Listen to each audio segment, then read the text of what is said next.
Lesson 52, the development of American political parties.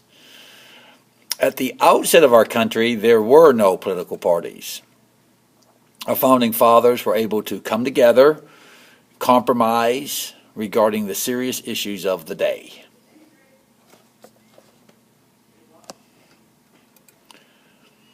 It was during George Washington's administration, our first president, though, that he noted the growing factions he saw developing in the country.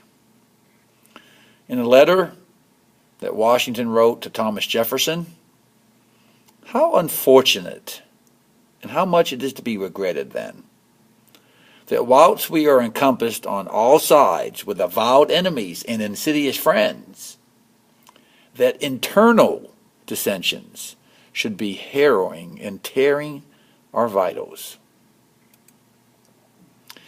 Washington also warned against political parties in his very famous farewell address.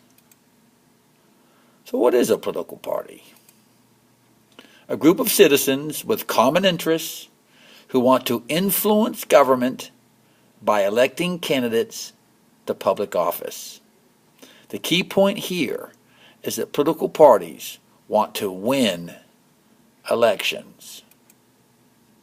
When their candidates win elections, they can put into effect their party's platform as part of public policy when they take office. Parties pick candidates who agree with their beliefs and try to persuade voters to support them. Anyone may join a political party by simply declaring him or herself a member of that party. When you register to vote on the voter registration form, you will be asked to declare your party affiliation. Let's take a look at the voter registration form in North Carolina. When you register to vote, you can go online, do it online, voter registration application. Takes about 5 minutes. You must be registered in order to vote. The purpose of voter registration is not to limit access to the polls, but to simply prevent voter fraud, to prevent a person from voting multiple times. When you register to vote, you'll be assigned a precinct and a polling place where you will vote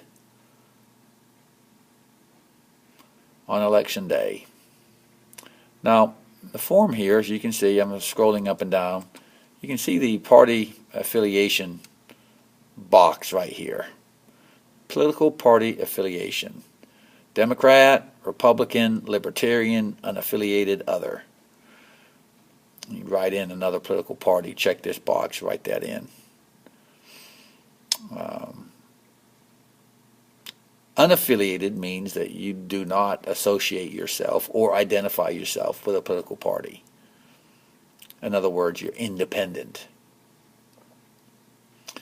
The purpose of registering for one political party or the other is to vote in their party's primary to select candidates to represent the party in the general election. We'll be learning more about political party primaries and the general election in a later lesson here. Okay, so you got to register to vote.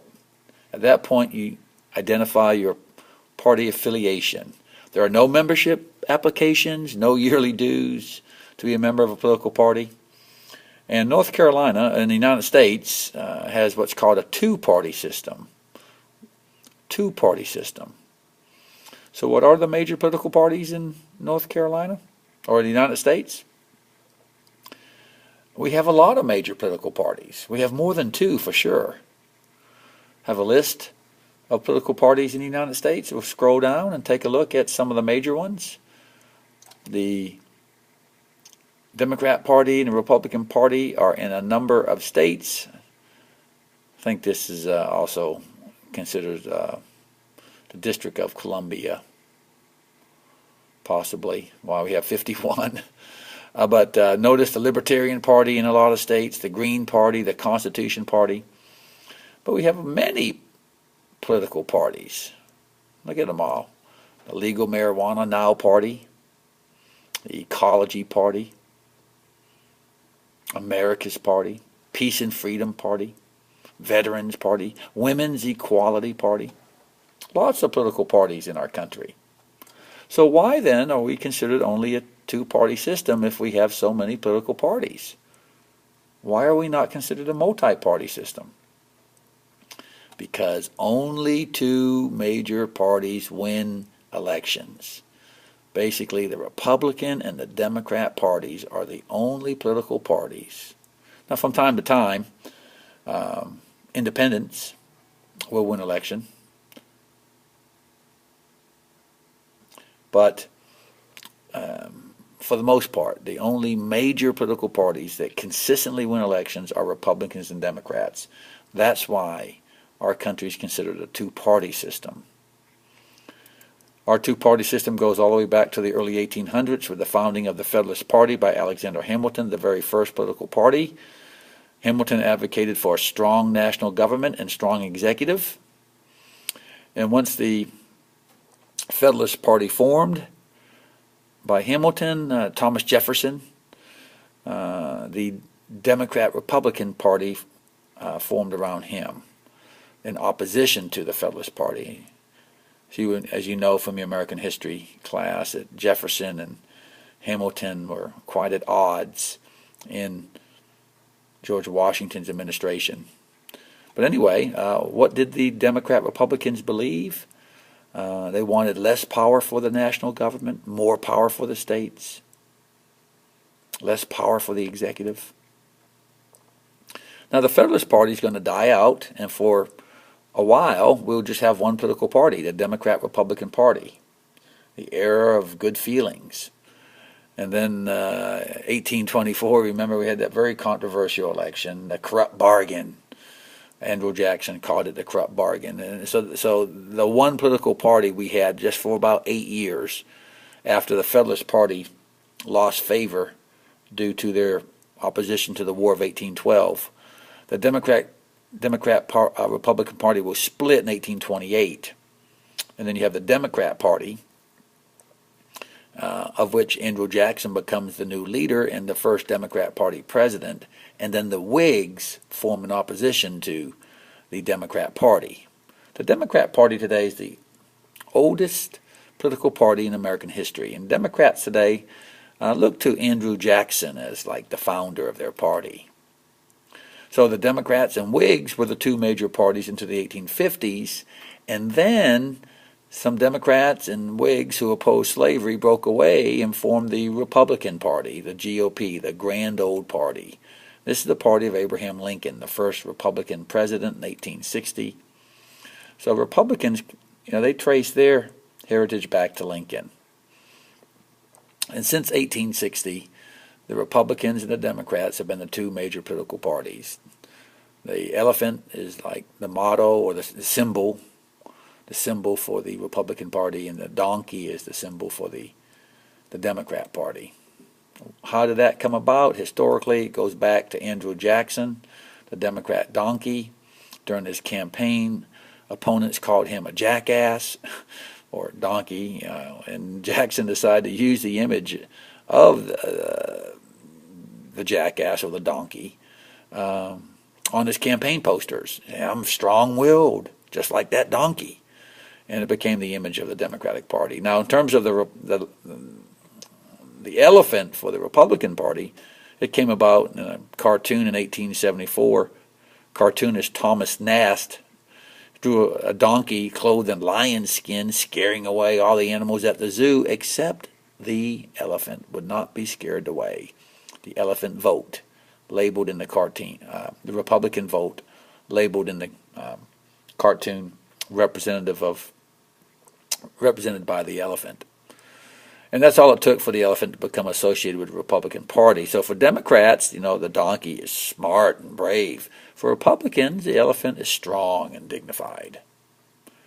Democrats and Republicans today, little boy asks his dad, is God a Democrat or a Republican? In terms of party identification, it's basically split. However, more Americans identify themselves as independent, not affiliated with either Republicans or Democrats. In this particular poll conducted in 2016, notice that 34% independent, 33% identify as Democrat, 29% identify as Republican.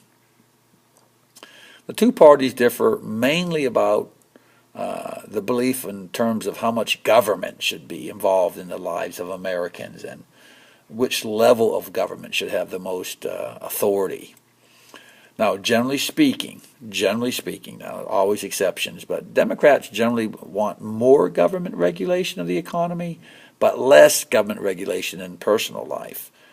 Republicans want less government regulation of the economy, but maybe more regulation in personal life. Again, generally speaking.